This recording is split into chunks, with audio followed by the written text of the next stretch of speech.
El día de hoy vamos a hablar de un tema muy importante, de un tema que nos va a impactar y que tiene que ver con la mente criminal y el dictamen psicológico pericial. Tomemos en cuenta lo siguiente o partamos de esta estructura. Veamos de que nosotros como especialistas en materia criminal nos encargamos en determinar qué lleva a los criminales a cometer delitos o actos delictuosos, ¿ok? No solo ellos, sino también qué nos impulsa, qué los motiva a ellos, qué factores influyen para que sus cogniciones, sus emociones, sus sentimientos y otros se vean alterados y se manifiesten a través de su conducta. Todo este fenómeno es producido por un hecho de todas las historias que han venido sucediendo a lo largo del tiempo, que comienzan desde diferentes etapas de la vida y en especial desde la niñez. Tomemos en cuenta de que la criminología, por cuanto es una disciplina que se encarga del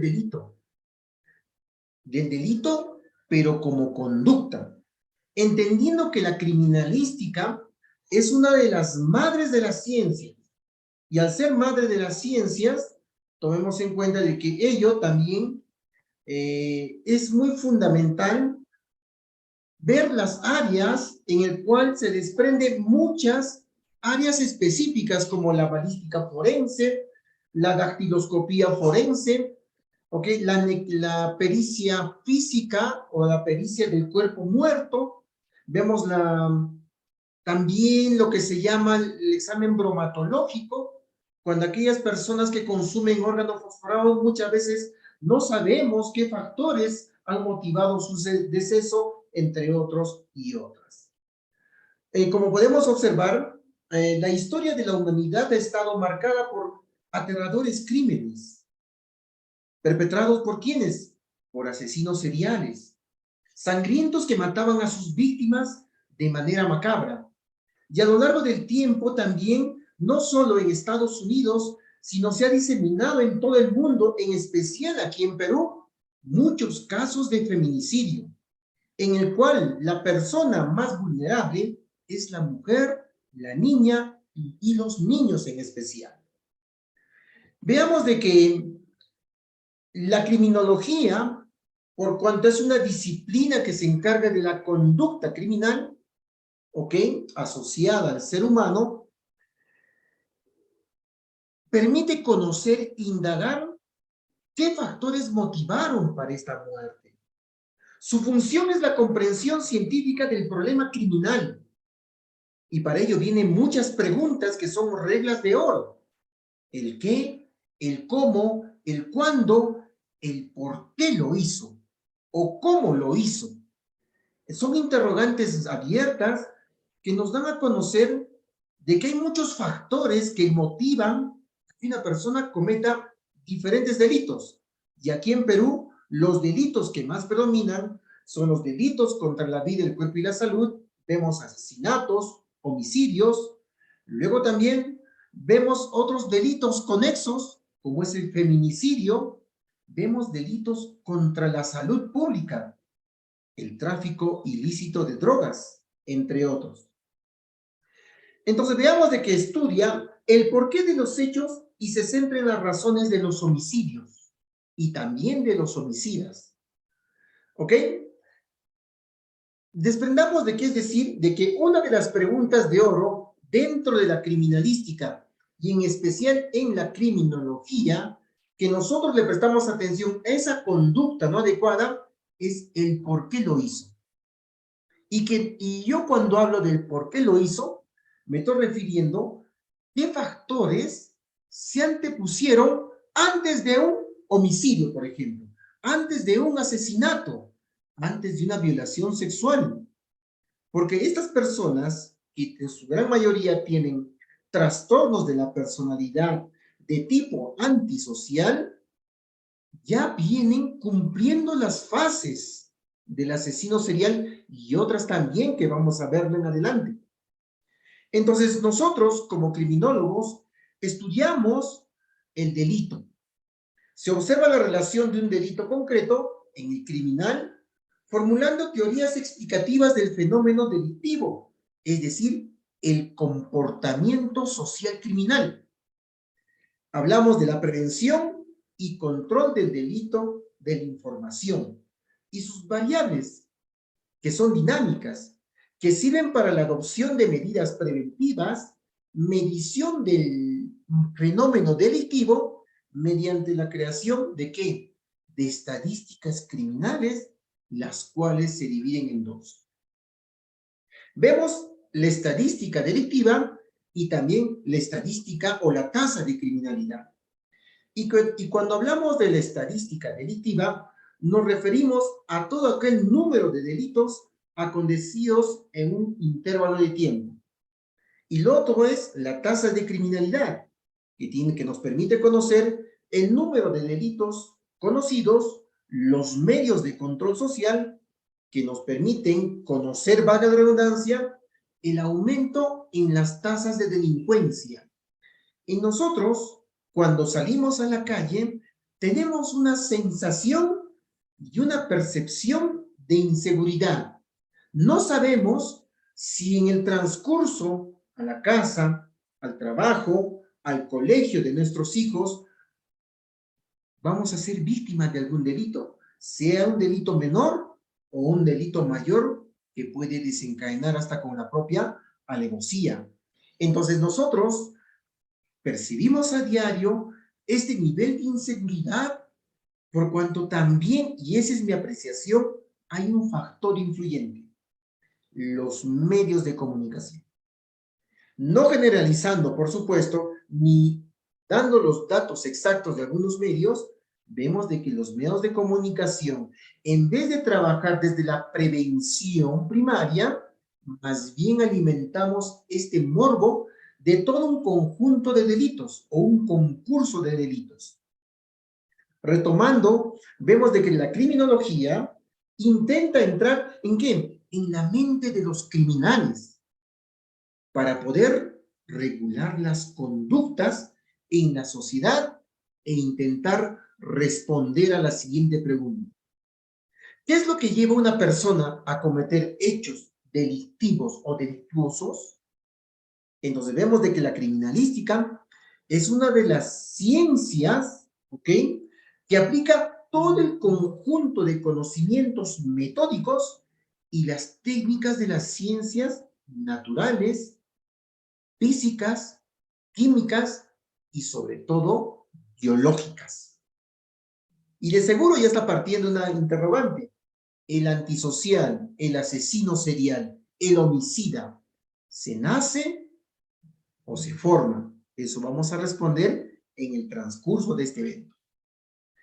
Vemos también de que en el examen del material sensible significativo o indicio relacionado con un hecho presuntamente delictivo, nos sirve con el fin de poder determinar el auxilio de los órganos encargados en esclarecer un hecho delictivo. Y ahí viene la tarea del pesquisa o el perito. El pesquisa, ¿qué hace? Se desplaza a la escena del delito para recoger indicios, pero sobre todo evidencias. Y esas evidencias que de seguro tienen que ir en cadena de custodia para una posterior investigación. ¿Ok? Es por eso que nosotros, cuando entramos a la escena del delito, hacemos todo un análisis de contenido. Por ejemplo, ¿en qué posición estaba el cuerpo inerte? ¿Qué objetos se encontraban próximos a él o ella? ¿De qué signos o evidencias hubieron con anterioridad previo al suicidio, al homicidio, porque es el lugar del hecho del delito, entre otras? Pero nos preguntamos, ¿cómo ocurrieron los hechos? Y ahí viene nuestra expertise, ¿ok? Y nos proyectamos, ¿no?, de acuerdo a todo ese conjunto que observemos, ¿ok?, realizando el famoso proceso de investigación en lo que denominamos lugar de los hechos o lugar de hallazgo. Y prestemos atención a ese conjunto de palabras, lugar de los hechos, donde ocurrió el delito, y lugar de hallazgo, donde he podido encontrar evidencias.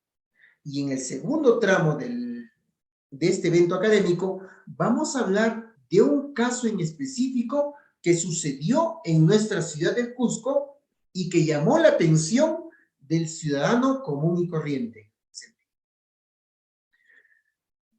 Veamos de que el lugar de los hechos donde ocurre un delito está relacionado a cómo inicia o cómo se desarrolla y en qué concluye un presunto hecho delictuoso.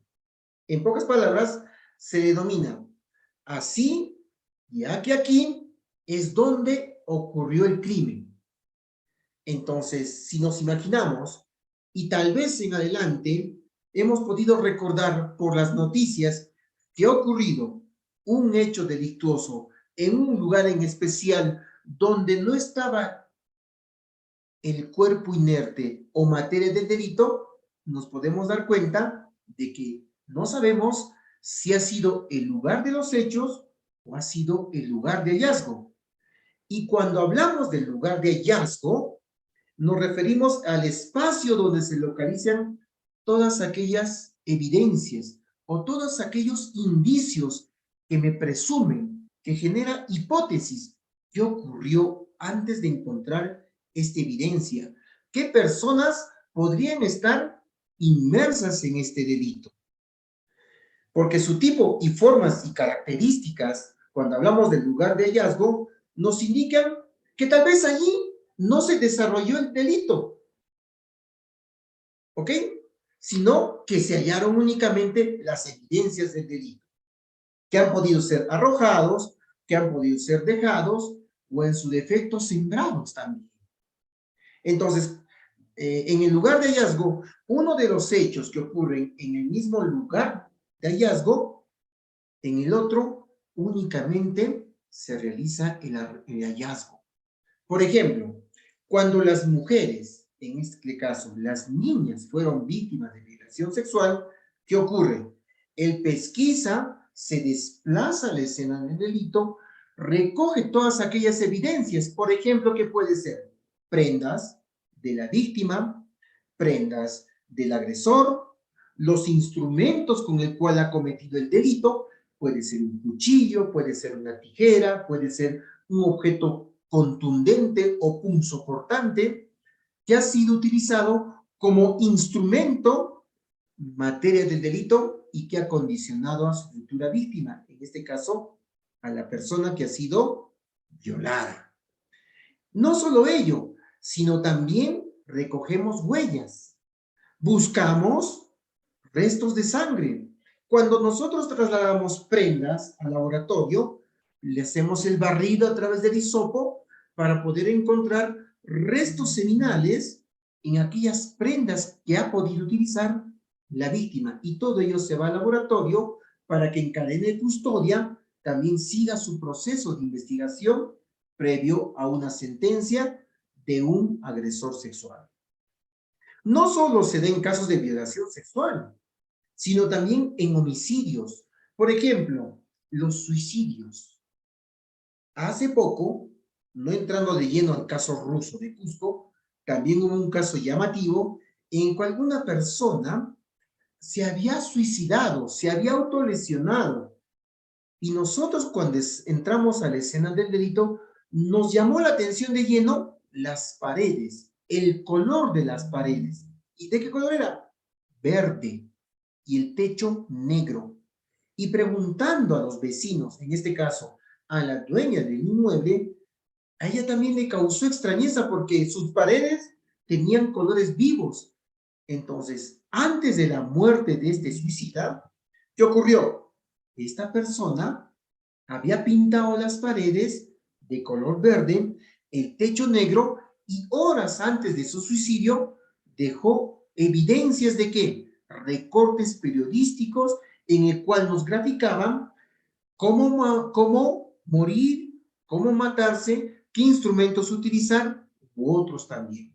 Y efectivamente, estaba encima de la cama, cúbito dorsal, esta persona de sexo masculino NN, y a un costado había una evidencia que para nosotros era muy significativa, el hacha.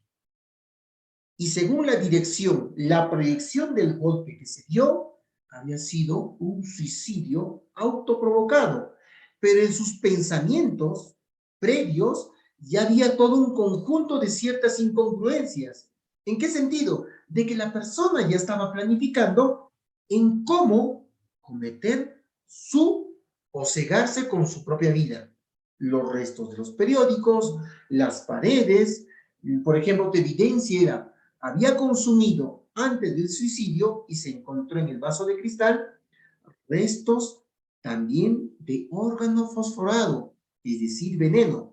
Y todo ese conjunto de evidencias fueron trasladados por el pesquisa y con conocimiento del fiscal al laboratorio.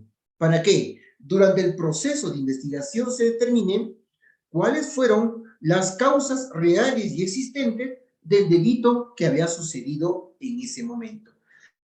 Entonces, ahí estamos hablando del lugar de los hechos, ¿ok? Hubiera sido diferente, tal vez no encontrábamos el hacha, no encontrábamos los restos de periódico, no encontrábamos el vaso con órgano cerrado, sino, si hubiera sido hallado en otro lugar, lo hubiéramos denominado lugar de hallazgo.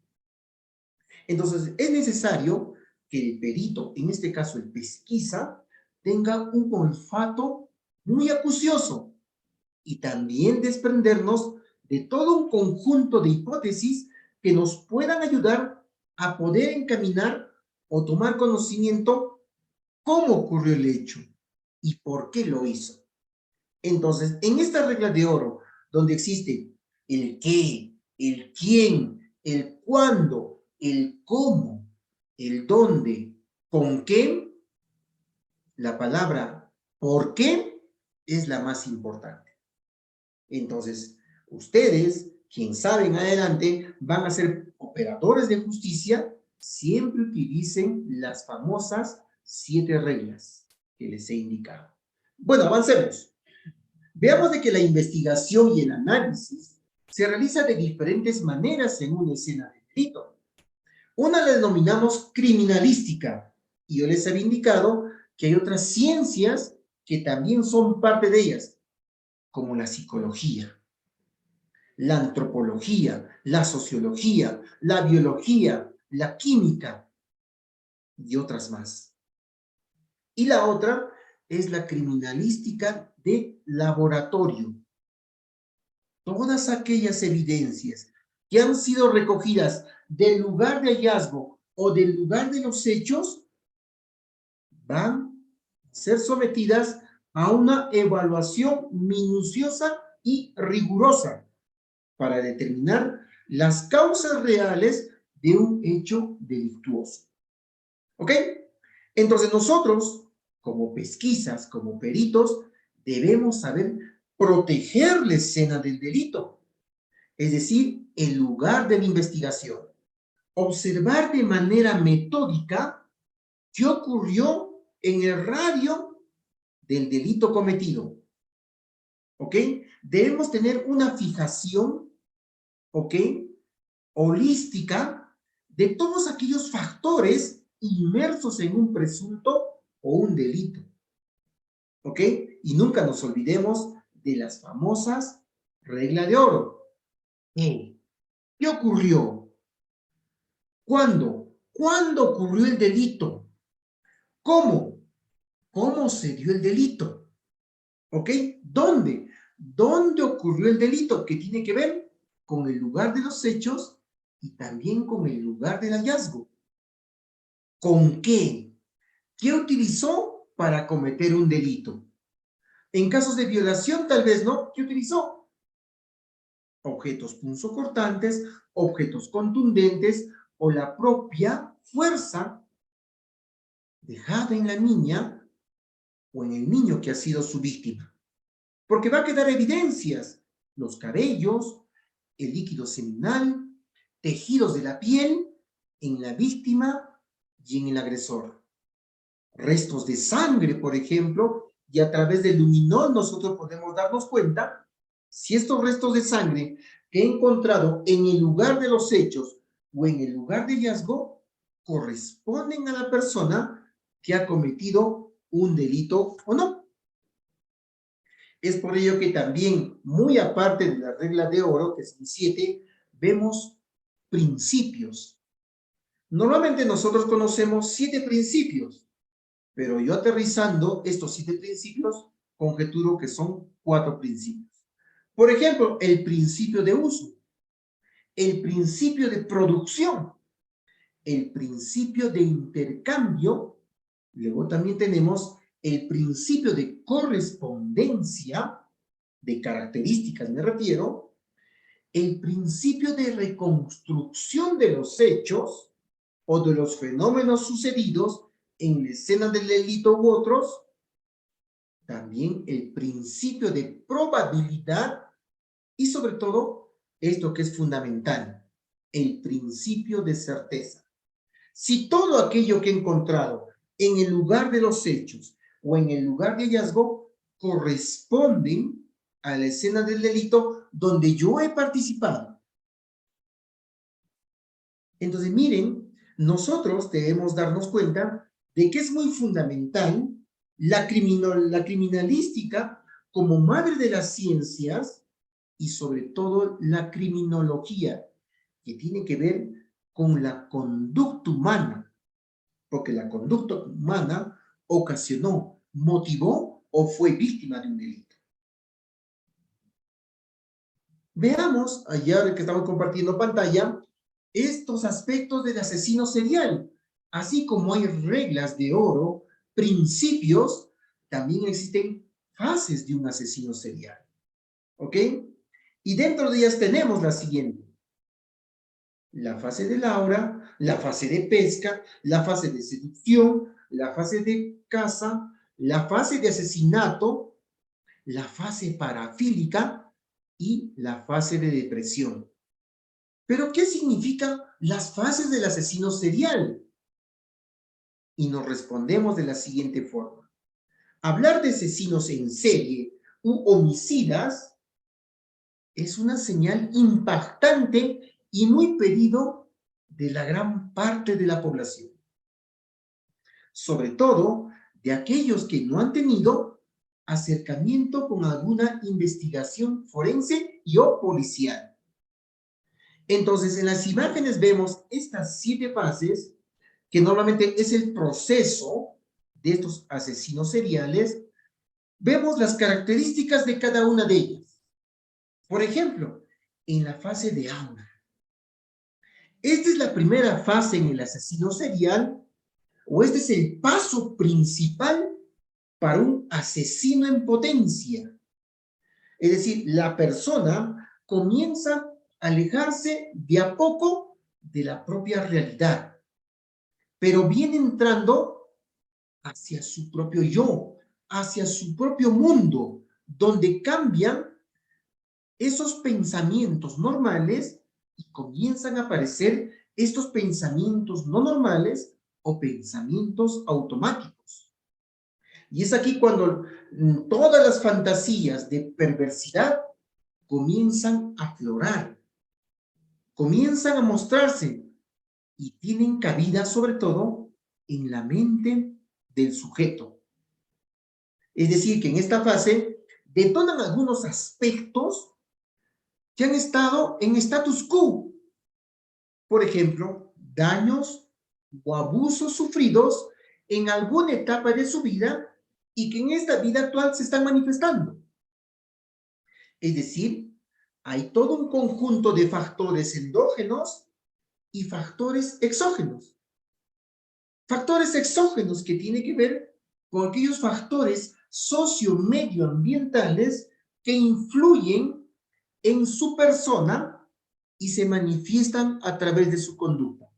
Por ejemplo, si un niño o una niña ha vivido en un hogar hostil, donde las redes de comunicación no eran nada asertivas, donde predominaba la violencia o hasta la propia agresión sexual, y si no ha sido intervenida de manera inmediata, las conductas a posteriori se van a manifestar de diferente forma. Puede ser una persona agresiva, puede ser una persona explosiva, puede ser una persona intolerante o todo lo contrario, una persona retraída, donde se ve afectada sus emociones, sus pensamientos cambian.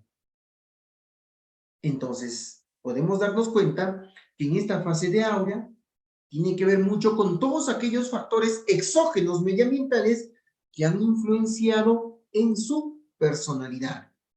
Entendiendo de que la personalidad que tenemos nosotros viene netamente de un conjunto biológico y un conjunto medioambiental. Entonces, en esta fase de áurea, aquí es cuando las fantasías sexuales sádicas o las fantasías sexuales parafílicas vienen de manifiesto, pero con su futura víctima. Y dentro de las parafilias nosotros conocemos el exhibicionismo, el froteurismo, el fetichismo, el masoquismo o el sadismo sexual. Y otro problema dentro de las parafilias que va ascendiendo de manera exponencial es la famosa pedofilia. Y dentro de ellas, el travestismo. Entonces, estas personas, en las fases del proceso mental de asesinos seriales, ya ven esas fantasías o deseos irrefrenables, sean sexuales o no sean sexuales. En esta fase del proceso mental del asesino serial, también tenemos la fase de búsqueda, es decir, la fase de la pesca, donde el asesino tiene un blanco objetivo con el cual va a cometer un delito. Es decir, después de estas fantasías perversas que se han anteponido, ha arrojado que toda su personalidad sufra cambios significativos. Y vuelvo a repetir, se van a reflejar o se van a manifestar a través de su conducta. En esta fase de la búsqueda, el homicida comienza a buscar a su futura víctima. Por ejemplo, en los agresores sexuales. Normalmente el agresor sexual, muy aparte de tener estos pensamientos irrefrenables a nivel sexual, va en búsqueda de su blanco objetivo. Y vemos que los delitos contra la libertad sexual, hablamos de violación sexual, hablamos de tocamientos indebidos u otros, también van de manera exponencial. Pero ¿cuál es la característica de una persona que va a cometer un delito en esta fase de búsqueda? En el violador, por ejemplo. El violador sexual, ¿qué hace? Primero gana la confianza ¿de quién? De la familia.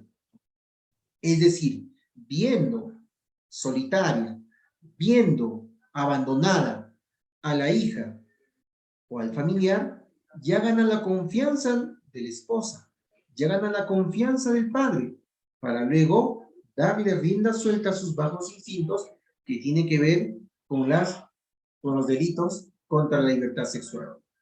Muy aparte de ganarse la confianza de los padres, también gana la confianza ¿de quién? De la víctima. Y posterior a ello, la encuentra responsable del hecho que está ocurriendo. ¿Quién sabe de manera casual o circunstancial, esta persona que tiene esos deseos sexuales irrefrenables, tal vez tenga una parafilia asociada llamada el exhibicionismo?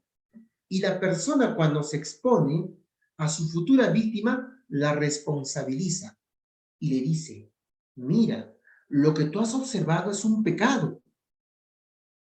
Yo no estoy cometiendo el pecado. Trabaja con la psicología de su futura víctima donde la tiene doblegada. Porque está en esa fase de búsqueda con el fin de poder satisfacer sus deseos sexuales irrefrenables. ¿Ok? Pasamos también luego en estas fases del proceso mental del asesino serial a lo que es la seducción o el famoso cortejo. Y nosotros entendemos qué significa el cortejo, ¿no? El ganarme la confianza, el seducirla a él o a ella, o el tratar de ser atractivo o atractiva en mi futura víctima. Pero hay una característica en especial en esta fase de seducción. Puede ocurrir o no, ya que algunos asesinos en serie solo dan el golpe y listo. Es decir, ya toman dominio del proceso. Pero también hay quienes les gusta el juego de la seducción, de crear el núcleo de confianza y sobre todo generar seguridad. El famoso síndrome de Estocolmo.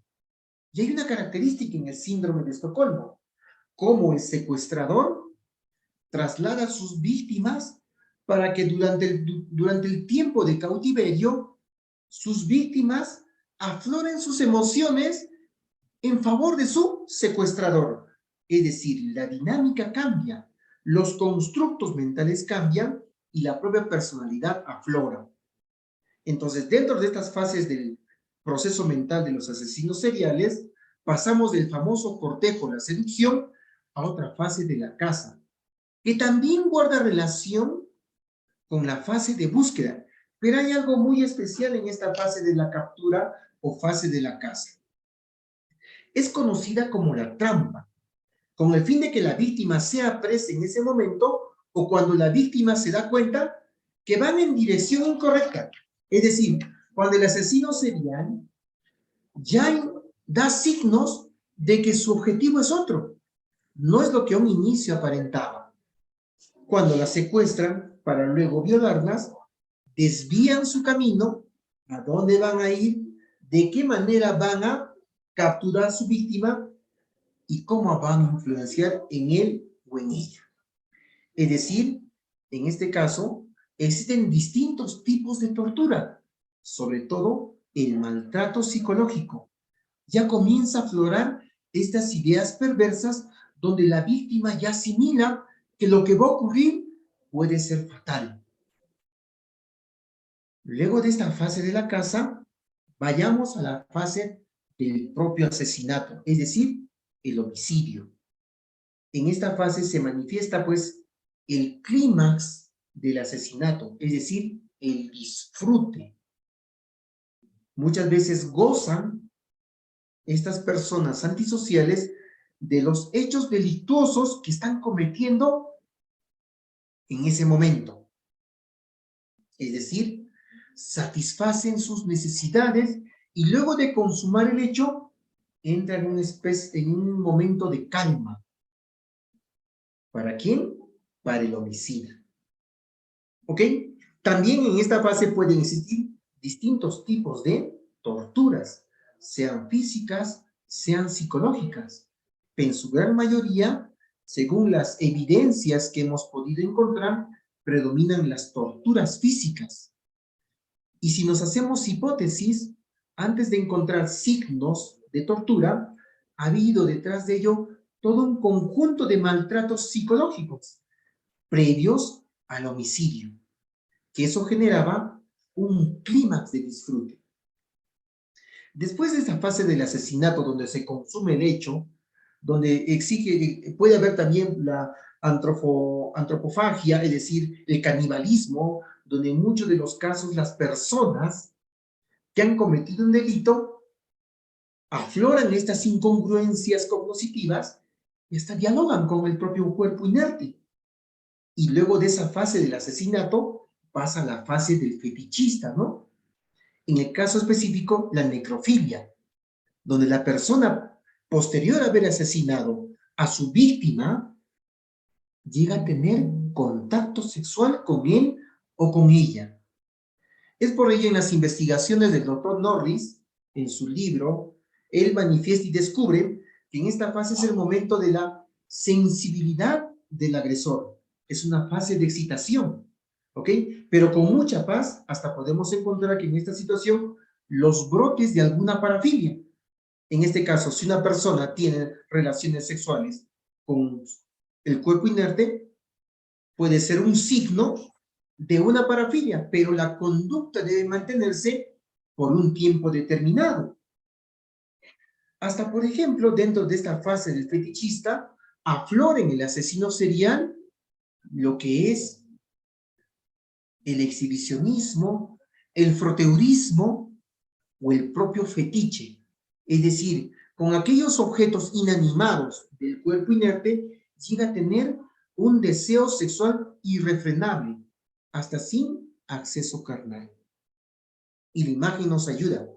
En este proceso de los asesinos seriales, que son 7, cerramos con la famosa fase de la depresión.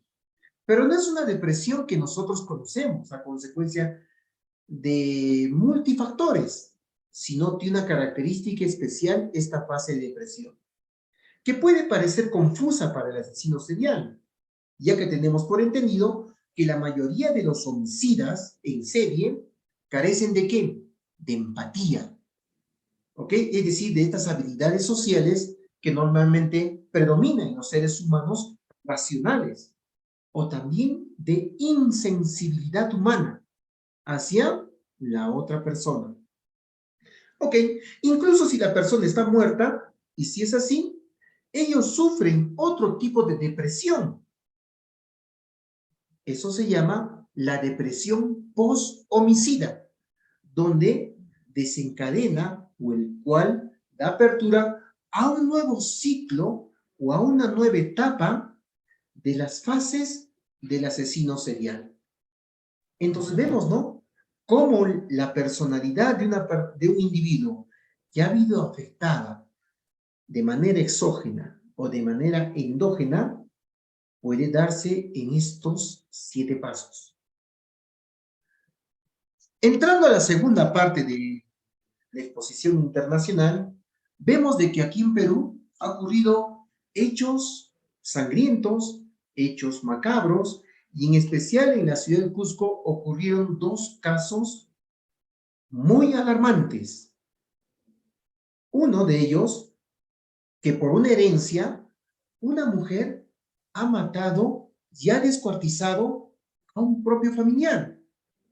Y por otro, vemos de que el famoso caso ruso, donde esta persona, por una deuda que tenía con un familiar, también lo ha asesinado, pero macabramente a su propio primo, y que era por una cuantía de 600 soles.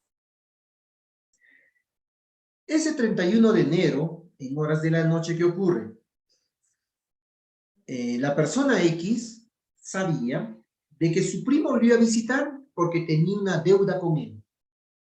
Entonces, en horas de la noche, comienzan a libar bebidas alcohólicas y cuando están ebrios, el primo, que era la víctima, le exige que le pague la deuda de 600 soles.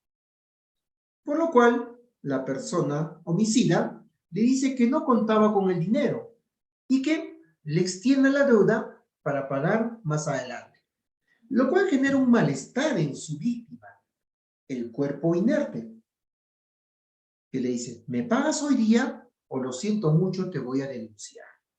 Entonces, ¿qué hace? Esta persona, a quien vamos a llamar ruso, coge un objeto punzocortante, es decir, la hoja de afeitar con el cual atendía a sus clientes porque él era un peluquero, y le realiza un corte tan profundo en la yugular que la persona muere desangrada.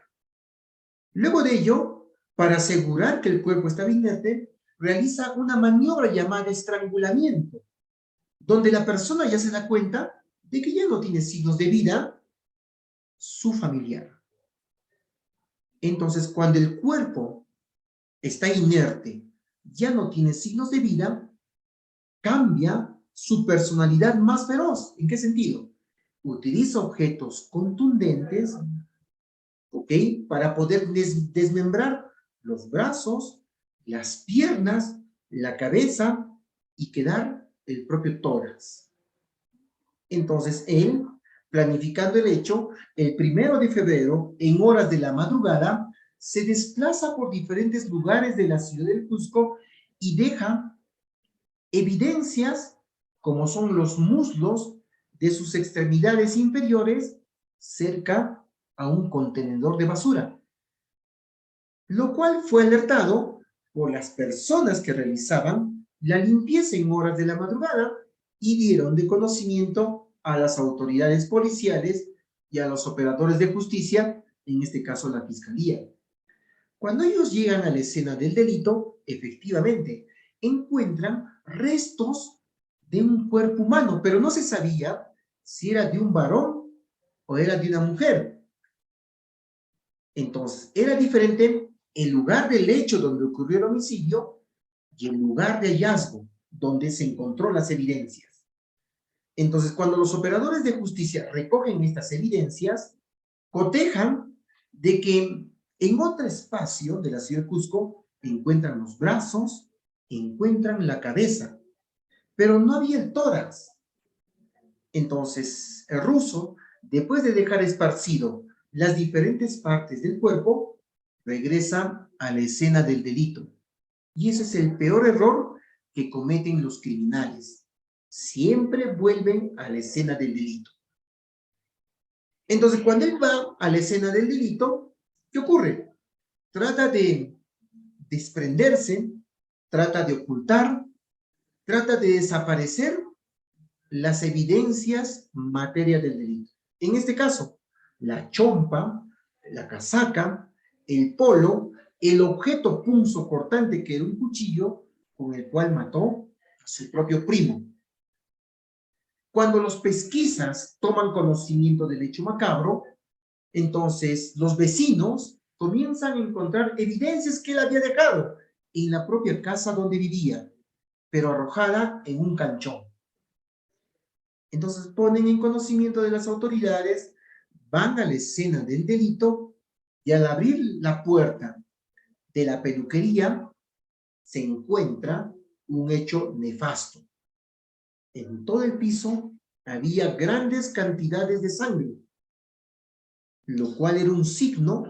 Obviamente, el perito biológico recogió la muestra, lo llevó al laboratorio y coincidía con la persona desaparecida, que en este caso era su primo. Transcurridos los días, ¿qué ocurre? Haciendo un registro de las cámaras de biovigilancia y como podemos observar, vemos de que este hombre utilizó sacos para poder deshacerse de quién, de los brazos, de las piernas y en especial de la cabeza. Y vemos en una de las imágenes cómo este sujeto lleva el tórax en un taxi para arrojarlo en un río. Y ese tórax que ha sido arrojado en un río aparece días posteriores en el Valle Sagrado, solo el tórax. A nosotros nos llamó la atención si había implicancia en el taxista que le ayuda a llevar el tórax en la maletera, y coincidentemente lo que ocurría es que había tomado el mismo taxi en la misma noche, pero era diferente el relato del conductor taxi. Él decía, él me tomó el taxi, me dijo, te voy a llamar para poder llevar otras partes del cuerpo. Como podemos observar, le ayuda a poder ocultar en la maletera, para el agresor, el tórax del cuerpo. Visualizando días posteriores las cámaras, podemos observar que la escena del delito es esta. Era una intersección donde sí, efectivamente había un botadero de basura, donde a un inicio se encontró los muslos de una persona que aún estaba por determinar si era de un varón o una mujer, y nos llamó la atención la marcha del homicida. Normalmente cuando las personas cometen un delito contra la libertad sexual o un delito contra la vida, el cuerpo y la salud, estas personas no tienen remordimiento. Hay cambios significativos en su personalidad, en especial en sus constructos, es decir, sus pensamientos. A medida que va el proceso de investigación, en audiencia pública, la persona manifiesta de que él se había portado como un animal no razonable durante el momento que estaba desmembrando a su primo. Es por ello que, evaluando la jueza a petitorio de la Fiscalía, dio a lugar la prisión preventiva, que ahorita salió la sentencia, pero ha sido apelada por el famoso ruso. Entonces, ahora nos damos cuenta de que la criminalística y la criminología cumplen un papel importantísimo en el desarrollo, el análisis y sobre todo el saber qué ocurrió en un delito. Y la labor importantísima que se cumple es la criminología. Nosotros como psicólogos, ¿cómo podemos analizar la conducta humana del ser? Observándola, por supuesto. Prestando atención a aquellos cambios que se dan durante el proceso evolutivo o durante la conducta manifiesta. Ahora viene la pregunta, que de seguro me quieren formular. ¿El criminal nace o se forma? Obviamente que hay ideas divergentes o contrarias, o tal vez que aterrizan, pero partamos de lo siguiente. Siempre ha existido esa gran pregunta, ¿el criminal nace o se forma? O si el criminal nace o se hace. Ha sido formulada en múltiples ocasiones, creando una gran controversia, y es que ha surgido infinidad de teorías, pero una en particular fue la más polémica, que daría inicio a lo que hoy conocemos como criminología, y tiene que ver con este italiano Cesare Lombroso. ¿Ok? Cesare Lombroso, él decía que las causas de un asesino, las causas de la criminalidad, estaban relacionadas con tres aspectos. Con la forma, ¿ok? Las causas físicas y las causas biológicas. Entonces, ¿qué quería decir Cesare Lombroso en su teoría? De que la personalidad, a medida que evoluciona, sufre cambios significativos en sus estructuras cognitivas, en sus estructuras emocionales, y que se van a mantener en un periodo determinado. Pero no solo hizo ello este análisis Cesare Lombroso, sino también creía que la evolución humana y la forma en que el hombre fue cambiando eran las claves para estudiar los actos criminales. Es decir, él trataba de responder a la pregunta que les he planteado: ¿el criminal nace o se hace? Lombroso quería demostrar con su teoría que hay ciertas personas que están destinadas a cometer crímenes, ¿ok? En base a su genética. Entonces, ¿por qué podemos decir de que el asesino nace? Porque biológicamente la personalidad se forma de dos elementos. Uno es el temperamento y otro es el carácter. Y el temperamento es una herencia, es decir, que va de generación en generación a través de nuestra carga genética. Y el carácter es el conjunto de factores exógenos o sociomedioambientales que influyen en él o en ella. Entonces, aterrizando, el temperamento y el carácter forman la personalidad. Y esta personalidad puede cambiar durante el ciclo vital por muchos factores. O van para bien o van para mal. Entonces, Cesare Lombroso quería demostrar en su teoría que hay ciertas personas que están destinadas a cometer crímenes. ¿Ok? Para ello, elaboró la famosa teoría del criminal nato, que describe características físicas y sobre todo biológicas en aquellos que nacen predispuestos a ser criminales. Esta teoría de Cesare Lombroso está basada en un examen exhaustivo de 66 cráneos que él comenzó a analizar en su forma, su tamaño, su diámetro y otros, pertenecientes en su gran mayoría a delincuentes italianos. ¿Ok? Y continúa con un examen antropométrico y sobre todo fisionómico. ¿De quién? de 832 delincuentes que habían cometido delitos en Italia. También realizaron datos de mediciones, por ejemplo, en la antropomorfis de estos asesinos o de estos homicidas, y él le prestaba atención a aspectos muy significativos. Por ejemplo, la menor capacidad craneal. Sabemos de que el cerebro es simétrico y también asimétrico. No solo ello era, sino también estas personas tenían una frente hundida y baja. ¿Correcto? Luego también estas personas tenían los pómulos bien marcados.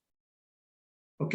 Un gran desarrollo de arcadas supraciliares, parietales y temporales grandes, ¿correcto? Orejas en forma de asta, ¿ok?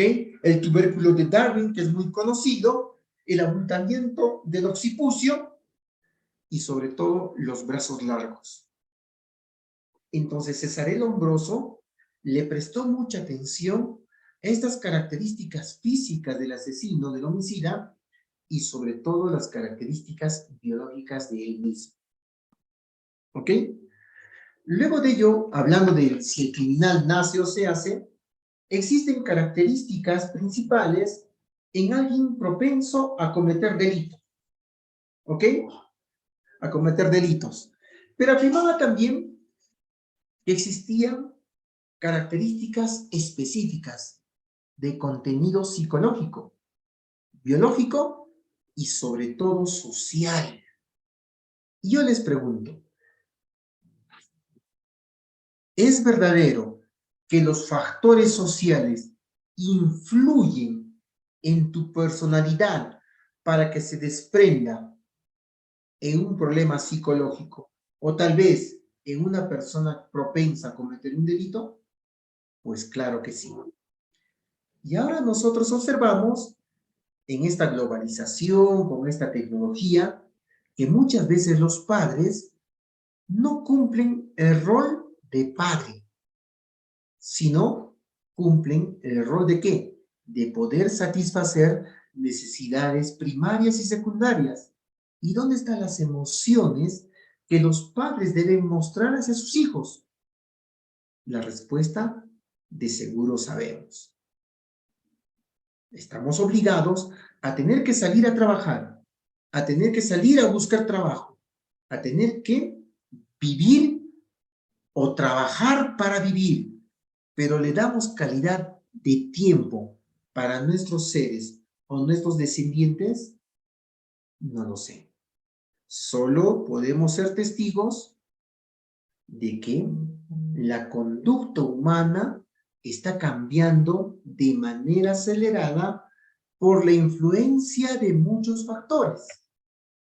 Y nosotros debemos darnos cuenta si somos buenos modelos o somos buenos patrones conductuales para estas personas que pueden estar propensas a ser a futuro potencialmente agresores o que contravengan los códigos sociales o los códigos morales. Retomando el trabajo de investigación de Cesare Lombroso, afirmaba que existían características específicas, como ya les he descrito, es decir, que presentaban ciertas peculiaridades estos asesinos. Por ejemplo, tenían grandes mandíbulas, con el mentón muy amplio, los pómulos grandes, las orejas grandes, en ocasiones grandes barbillas también, o también él encontró la insensibilidad al dolor, es decir, esa falta de empatía, tendencia a los tatuajes, ¿ok? Carecen de venganza o búsqueda de venganza, ¿correcto? Inestabilidad emocional, inestabilidad afectiva, el famoso narcisismo o el hedonismo, que eran características que Cesare Lombroso le prestó mucha atención a él o a ella. ¿Cómo vamos con la? Ok, vamos bien. De aquí es donde surgió esa famosa gran pregunta, ¿no? Entonces, ¿el criminal nace o se hace? Viendo toda esta antropomorfis, de esas características físicas, psicológicas, biológicas y sociales, se construye el criminal. ¿Ok? Con esta, para cerrar el aporte significativo de Cesare Lombroso, él quiso demostrar que los criminales nacen para cometer delitos y que la criminalidad de los padres se podía transmitir de manera generacional o multigeneracional. ¿Ok? Es decir, era una herencia debido a la genética.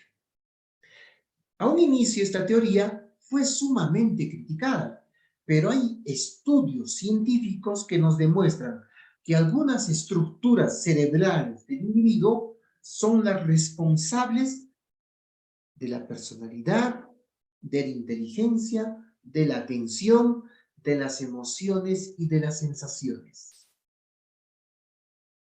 Y si hablamos de neurociencias, podemos darnos cuenta de que el lóbulo frontal o los lóbulos frontales, porque son dos, cumplen un papel importantísimo, donde se encuentran las funciones ejecutivas, donde se encuentra alojada en este lóbulo frontal la personalidad, esta facultad superior humana llamada inteligencia, por ejemplo, la atención.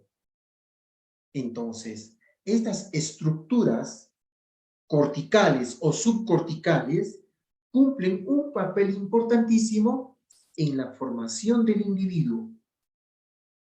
¿Ok? También se deben incluir, según la teoría de Cesare Lombroso, factores externos o internos que nosotros debemos prestarle mucha atención.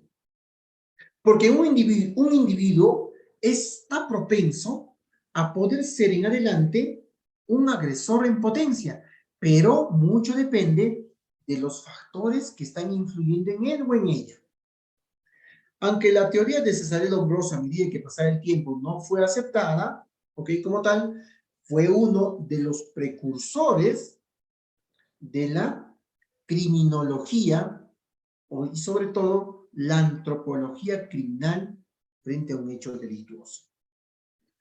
Aquí yo tengo 3 preguntas que ustedes están observando. Por ejemplo, ¿por qué algunos niños de buenos ambientes se convierten en asesinos en masa? La otra pregunta, ¿existe realmente algo así como un asesino nato? Y la tercera, ¿qué podemos hacer para identificar y tratar a quienes nacen con predisposición a una conducta delictiva? A ver, obviamente que las respuestas son amplias, pero veamos lo siguiente. Frente a lo planteado, durante más de 3 décadas, quiero desde 2000, de 1990 en adelante, Adrian Reiner ha buscado respuestas a estas preguntas a través de su investigación pionera que tenía que ver con la base biológica de la violencia. ¿Ok? En su libro presentó un creciente cuerpo de evidencia que nos muestra cómo la genética y las influencias ambientales pueden, miren, conspirar hacia la propia personalidad. ¿Ok? Repleto de ingeniosos experimentos, se dieron cuenta de que sí, la biología tiene que ver mucho en la formación de la personalidad de un individuo. Es por ello que podemos observar en estas imágenes que hay estructuras importantes del cerebro, las responsables de las emociones, por ejemplo. Una de ellas es el famoso sistema límbico. Y el sistema límbico no camina de manera independiente o no trabaja solo, sino también es parte de esta teoría de Paul MacLean, quien difiere que el ser humano tiene 3 estructuras cerebrales que son parte del cerebro triuno o cerebro trino. Por ejemplo, tenemos el cerebro reptiliano, que tiene que ver en el cual la persona está preparado o está en alerta frente a una amenaza. Es por eso que las personas cuando cometen un delito lo pueden hacer puede ser a través de una emoción violenta o en su defecto puede ser planificado, premeditado para luego ser terminar con alevosía. Entonces, el cerebro reptiliano es la parte mucho más primitiva del ser humano que en cualquier momento se puede activar frente a una amenaza. En este cerebro trino tenemos el famoso cerebro límbico, o también llamado sistema límbico, en el cual se manifiestan todas aquellas emociones que nos caracterizan a nosotros como individuos. El miedo, la alegría, la tristeza, la sorpresa y entre otros. Y aquí viene mi pregunta. En los asesinos seriales, en los homicidas, en los violadores, ¿existirá alguna estructura del cerebro o del sistema límbico responsable del mismo? Claro que sí. Y tiene que ver con la amígdala. Porque la amígdala es el núcleo o es el centro de nuestras emociones. Y cuando se deteriora o se daña la amígdala, se desprende esta emoción llamada el miedo. Es por eso que los asesinos seriales o las personas que tienen un trastorno de personalidad antisocial contravienen el orden social, no muestran signos de empatía y es difícil adaptarse a un medio. No solo tenemos el sistema límbico, cerebro límbico, sino también tenemos lo que es el neocórtex, es decir, este cerebro pensante, este cerebro racional que nos ayuda a equilibrar si las cosas que estoy haciendo bien o tal vez darnos cuenta las cosas que estoy haciendo mal. Entonces, es el equilibrio dentro de estas tres estructuras del cerebro. Retomando el caso del ruso, a mí particularmente me llamó la atención la frialdad durante el recojo de los indicios y la evidencia, que él sí reconoció ya en audiencia que él había cometido el hecho y que guardaba silencio, por eso no dio su declaración indagatoria, un inicio de las investigaciones, por cuando él pensaba o él no estaba concentrado o él tenía alteraciones, trataba de justificar el hecho.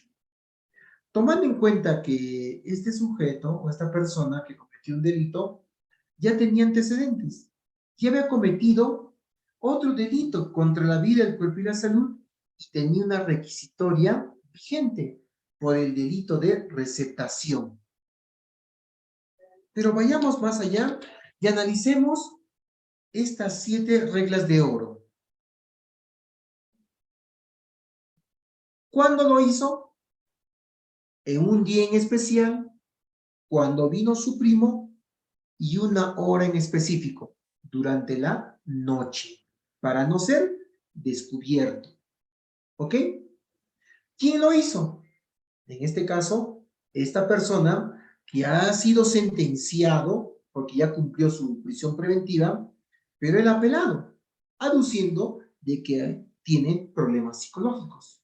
Y lo que buscan, normalmente estas personas que aducen que tienen problemas psicológicos, es que se les saque de la población penal y que sean trasladados a un hospital psiquiátrico. Pero no sabemos si tal vez él tiene planificado darse a la fuga. ¿Cómo lo hizo? Obviamente en el caso, en la escena del delito, se vio, según nuestras proyecciones, ha habido ferocidad, ha habido alevosía, hasta premeditación. Porque el bisturí que utilizaba con sus, llamémosle clientes, porque él era un peluquero, estaba nuevo, estaba filudo. ¿Dónde ocurrió? En el lugar del dominio del asesino, donde él conocía los lugares de escapatoria y cómo también deshacerse de estas partes de su cuerpo que han sido desmembrados o desmembradas. ¿Ok? ¿Con qué ocurrió? Utilizó muchos instrumentos. Después de cometer el delito, trató de limpiar o lavar las prendas arrojó esas prendas en lugares en específico, donde fue descubierto por los canes y por los propios vecinos.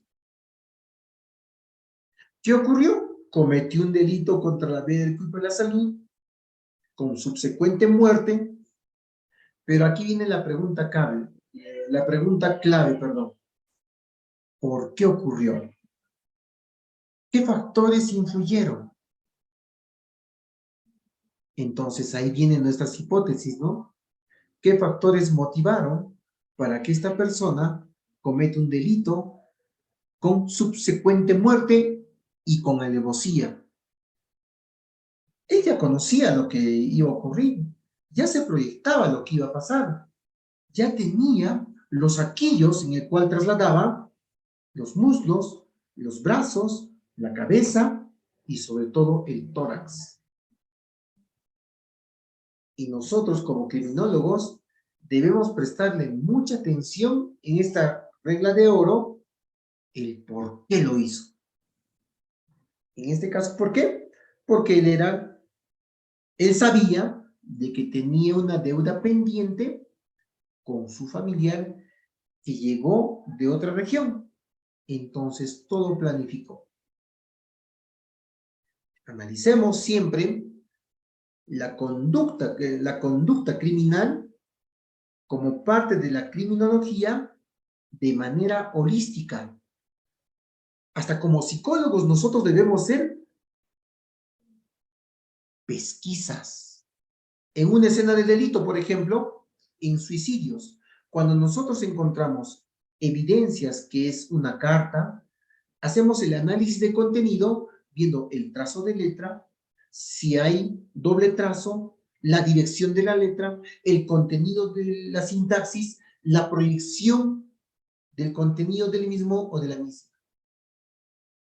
Entonces, miren, es un mundo fascinante el ser parte de la criminalística como madre de las ciencias, pero sobre todo la criminología. ¿Por qué? Porque los problemas sociales van en ascenso, van en aumento, y Perú está siendo golpeado por muchos problemas sociales, producto de la inmigración y sobre todo de aquellos patrones conductuales, comportamentales o factores sociales que están influenciando ¿en qué? En la propia personalidad del individuo. Acá también en Perú predomina lo que es el pandillaje pernicioso. Los delitos menores o graves cometen ahora jóvenes adolescentes que cumplen medidas socioeducativas en los diferentes establecimientos. Pero cuando salen, mi pregunta es, ¿estarán verdaderamente reinsertados para poder ser parte de una sociedad? El trabajo es arduo. Depende mucho de quienes dirigen la institución. ¿Quiénes son los integrantes de la misma? Pero sobre todo, ¿qué papel o qué rol fundamental cumplimos como operadores de justicia o también como familia? Entonces, considero que esto es muy importante conocer. Hablemos un poco del trastorno de la personalidad de tipo antisocial. Obviamente, de seguro, ya conocemos el marco teórico de la misma, pero para refrescarnos, prestemos atención lo siguiente. Comencemos por definir la personalidad, ¿correcto? La personalidad es todo un conjunto de rasgos y cualidades o características que conforman la manera de ser de un individuo, a diferencia de otras personas. ¿Ok? Es decir, la hacen única la sociedad. Es el conjunto de individuos, ¿ok? Estamos hablando de trastornos de la personalidad, que interactúan entre sí, compartiendo rasgos culturales, así como reglas y normas de respeto mutuo. ¿Ok? Obviamente todo ello para un adecuado, ¿ok? Desarrollo social. Pero estas personas contravienen todos estos códigos morales. ¿Ok? Pero la pregunta de lleno, ¿qué es la personalidad antisocial? ¿Cuáles son las características? ¿Dónde nace una persona antisocial? ¿Qué factores influyen en su personalidad para ser antisocial? Y las interrogantes van más allá. ¿Ok? Veamos de que la personalidad antisocial es una conducta general de desprecio y de violación de los derechos de las demás personas que contravienen el orden social. ¿Ok? Comúnmente, estos trastornos de la personalidad inician en la infancia y a principios de la adolescencia. ¿Pero por qué inicia en infancia? Porque hay factores que han influenciado en la formación de la personalidad de un individuo, sea varón o mujer. ¿Correcto? Obviamente que esto continúa también en la edad adulta, hablando del trastorno de personalidad de tipo antisocial. También ha sido denominado como psicopatía o sociópata o parte de la sociopatía.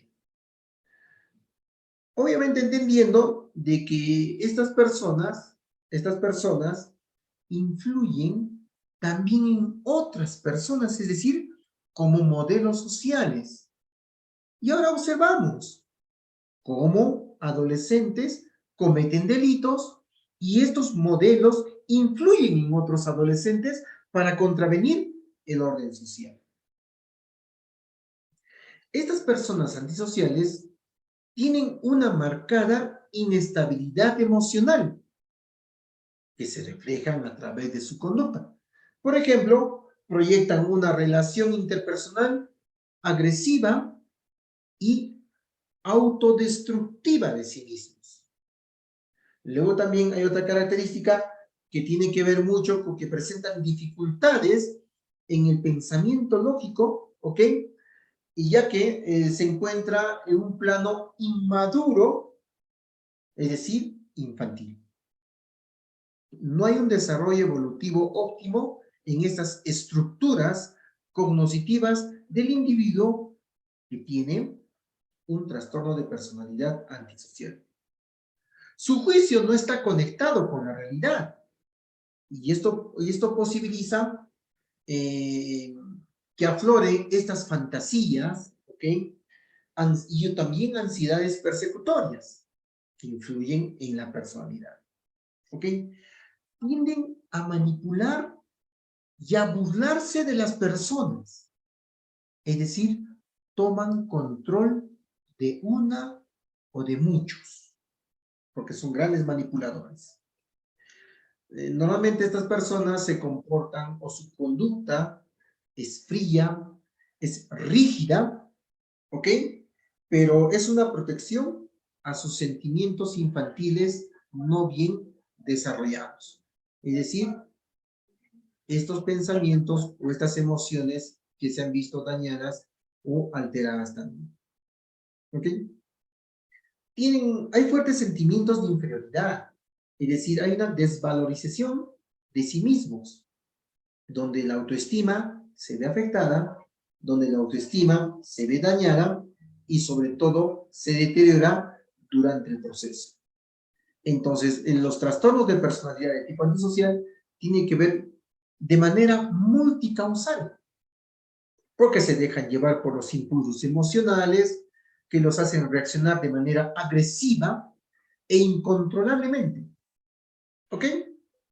Entonces vemos en conclusión de que los trastornos de personalidad de tipo antisocial son aquellas características que contravienen el orden social. Muy bien, entonces hemos podido analizar la criminalística, la criminología, cómo los trabajos fueron y serán muy significativos de César el Hombroso y sobre todo hablar un poco de la personalidad. En esta parte de exposición Estoy llano para poder escucharlos y poder absolver algunas preguntas o dudas que ustedes puedan tener, conociendo que las realidades son distintas.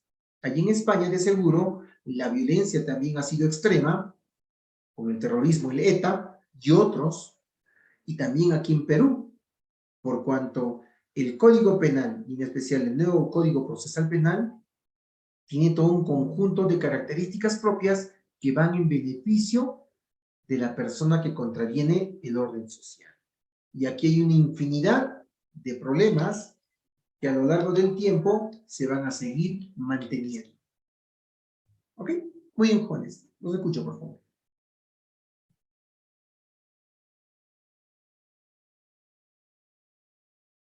A ver, vayamos a las preguntas por el chat. En un niño, ¿cómo se evidencian los rasgos de personalidad antisocial? Muy bien. Se manifiestan de la siguiente forma.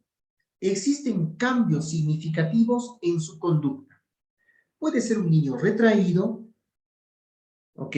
Puede ser un niño explosivo, puede ser un niño intolerante, puede ser un niño ansioso, y todas esas características provienen de algo. La dinámica familiar, la dinámica social, los patrones conductuales comportamentales que influyen en la personalidad del mismo y que se van a reflejar a través de su conducta. Otra pregunta. ¿Se puede decir que los psicópatas y los sociópatas nacen o se hacen? Bueno, acabo de indicarles de que es todo un proceso en el cual influyen factores biológicos, factores psicológicos y factores socio-medioambientales. Repito. ¿Ok? ¿Alguna pregunta, por favor? Aparte, sigo leyendo el chat. A ver, el nuevo link. Ok, Colombia. Tengo la misma duda. Si soy estudiante de universidad, tendría que poner, pues, es un aspecto que van a verlo por interno. A ver, veamos otro mensaje, en la parte inferior. Ok. ¿En qué momento se tiene que realizar la primera evaluación psicológica a un homicida después de un homicidio? A ver, aquí en Perú hay todo un protocolo en relación a hechos delictuosos. Por ejemplo, en los delitos contra la libertad sexual. Normalmente, cuando los operadores de justicia se trasladan a la escena del delito para recoger indicios y evidencias posterior a una denuncia, lo primero que se hace es que la persona que ha sido víctima, sea niña, niño o adolescente, pase su reconocimiento médico-legal, en este caso de integridad sexual, su pericia, que lo hace un médico. Después de ello, se cronograma todo un conjunto de actividades para que el presunto autor del delito pase una pericia psicológica. Porque ha habido casos en los cuales han sido denunciados por tocamientos indebidos y no sabemos si es que ha habido efectivamente tocamientos indebidos o tan solo es parte de algo orquestado, algo organizado con el fin de perjudicar a una persona. Y ahí viene la experticia, pues, del perito, para poder determinar si la niña ha sido víctima de agresión sexual. Entonces nosotros normalmente utilizamos o hacemos uso de la sala de entrevista única. Y su propio nombre indica, sala de entrevista única, donde en un solo acto la persona va a tener que aflorar las situaciones vividas en un momento en específico. Y nunca más volvemos a reutilizar a la presunta víctima. Observando sobre todo y poniendo en praxis nuestro método científico como psicólogos, que es la observación de la conducta. Obviamente asociado a los pensamientos que son verbalizados, a las emociones que son afloradas o manifestadas del paciente. ¿Ok? Recopilando todo lo dicho, en resumen, ¿qué hace un psicólogo forense? Bueno, el trabajo del psicólogo forense es muy fundamental en un hecho delictuoso, porque en nuestras manos va a depender si lo que una persona ha cometido, me refiero a violadores, ha sido real o ha sido producto de algo en beneficio de algo. Es decir, muchas veces las personas planifican, no generalizando, que posiblemente han sido víctimas de tocamientos indebidos. ¿Con qué fin? Con el fin de beneficiarse económicamente. Entonces, no solo es trabajar con la persona que presuntamente fue víctima, sino también ser un pesquisa. ¿En qué sentido?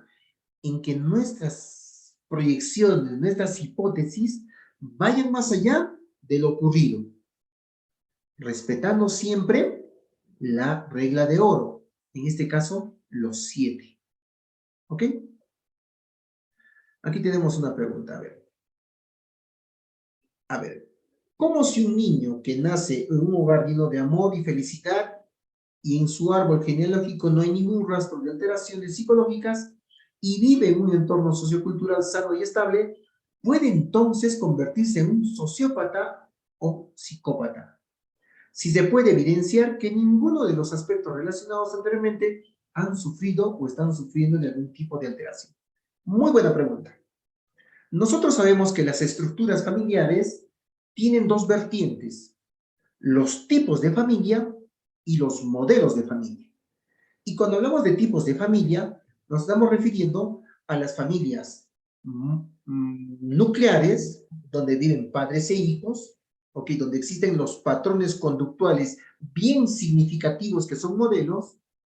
Tenemos las familias extensas, no solo es el núcleo familiar, sino también hay otros actores como los tíos, los primos, los sobrinos, los abuelos, que influyen en la familia nuclear.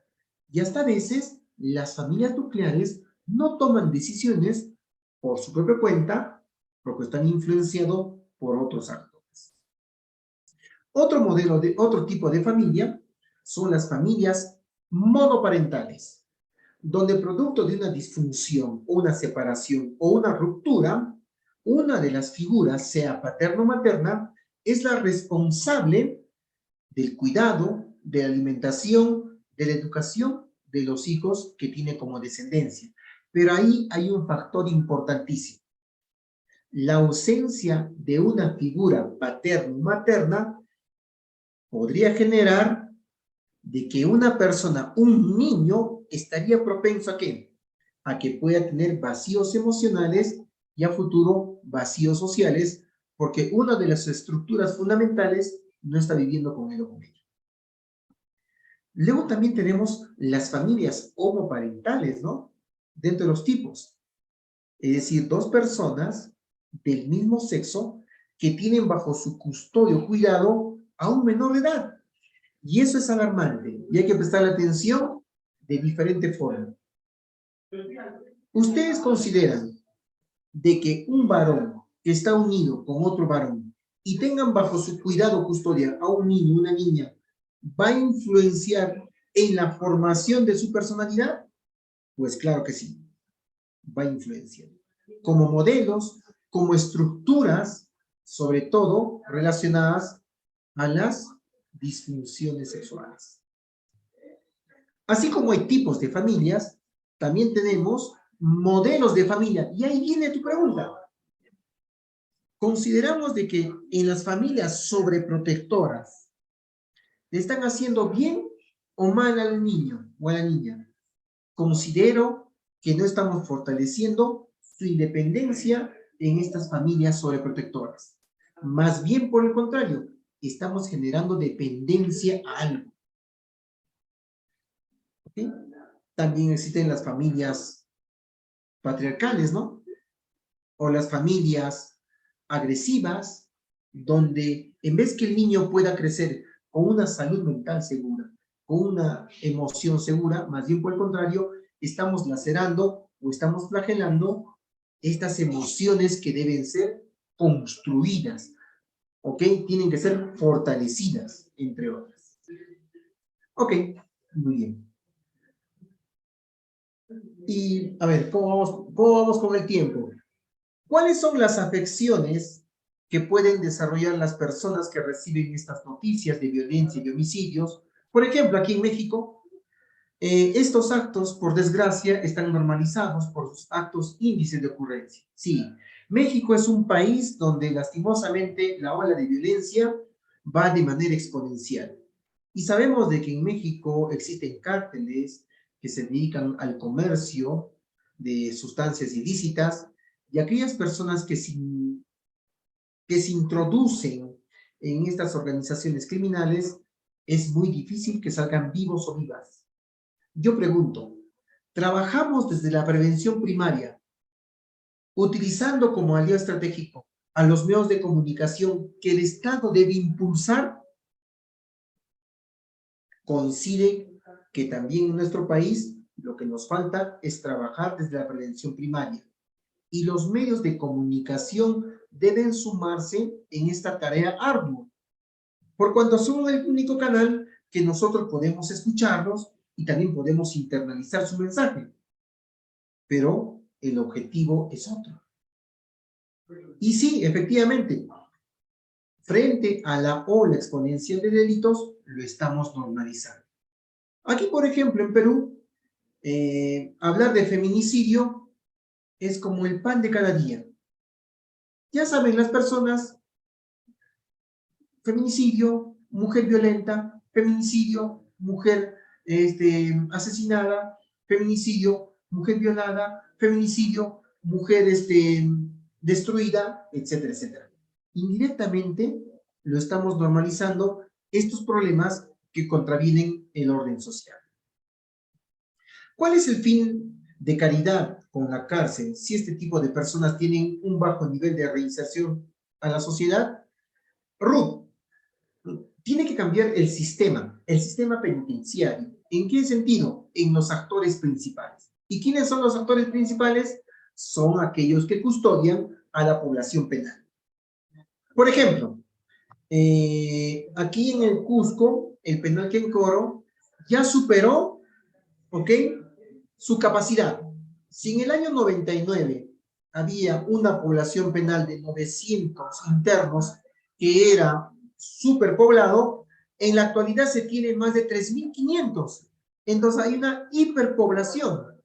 ¿Y tú crees de que el psicólogo que está trabajando intramural en contacto con la población penal puede ayudar significativamente en estos cambios estructurales cognitivos para una futura reinserción social? Necesitamos mayor recurso humano con conocimiento en el ámbito jurídico penitenciario para abordar estos casos en especial. ¿Ok? Muy bien. ¿Alguna pregunta más? ¿O doy apertura o doy paso al moderador para el cierre del evento? Considero de que hay aspectos que van a quedar internalizados en nosotros y de seguro les invoco a que ustedes puedan sumarse a la camiseta y ser parte del área forense, en especial de la psicología.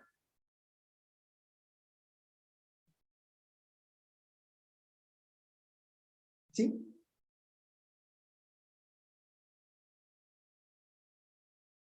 ¿Sí?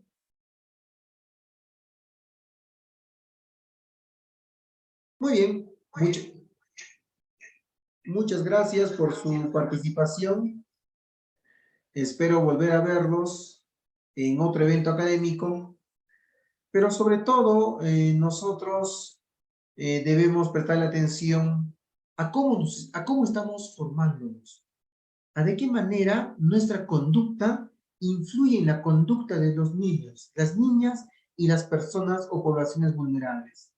Necesitamos trabajar con una sinergia en donde todos los actores políticos, sociales, familiares, operadores de justicia y otros se sumen para evitar muchos hechos de violencia, muchos hechos que lastimosamente nos ayudan a reflexionar cuando ya se cometió, muchos hechos que tal vez nosotros podemos prevenir antes que lamentar. Y la familia como célula fundamental de la sociedad juega un papel importantísimo. Depende mucho de nuestra forma de ser, de los modelos que seamos para ellos y sobre todo estar alertas a toda esta tecnología que no sabemos qué uso le están dando y todos aquellos estímulos externos que influyen en el individuo. Entonces, trabajemos con la prevención primaria. Aquí tenemos una última pregunta y para cerrar, por favor. Disculpen, ¿las parafilias hacen propensas a las personas a ser violentos? Miren, cuando hablamos de parafilias nos estamos refiriendo a todo un conjunto de patologías que se dan en personas normales y en personas no normales. Pero hay una característica en las parafilias, que la conducta debe ser recurrente por un tiempo mayor a 6 meses. Es decir, por ejemplo, el voyeurista. El voyeurista tiene una característica propia, que sin el consentimiento de una persona u otra, está observando cuando la persona se está desnudando o cuando la persona está manteniendo relaciones sexuales y él está teniendo fantasías y deseos sexuales irrefrenables, sin acceso carnal. Y las parafilias podrían generar una comorbilidad, tal vez asociadas a la disfunción sexual o tal vez asociada a los cuadros depresivos, ansiosos, estresantes, etcétera, etcétera. Es por el nivel de ansiedad que las parafilias puede generar un cambio brusco en su conducta que va a alterar su personalidad, mi estimada Ana.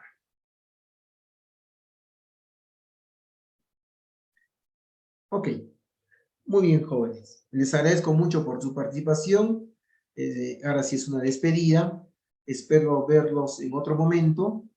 Y bueno, aprender mucho más de este mundo apasionante que es la criminología, que es la psicología sobre todo.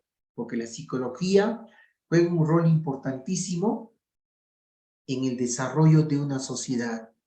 Y nosotros debemos prestarle atención a este problema de salud pública, pero sobre todo salud mental.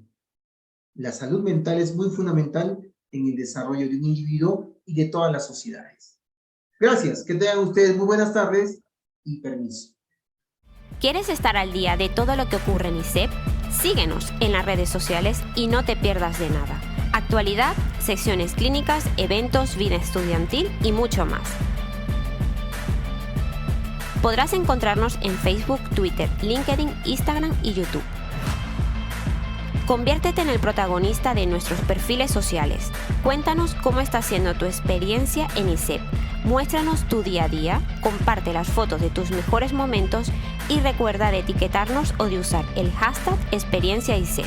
Así podemos compartir el contenido con el resto. ISEP, un lugar donde las grandes cosas pasan. Con ISEP siempre sumas.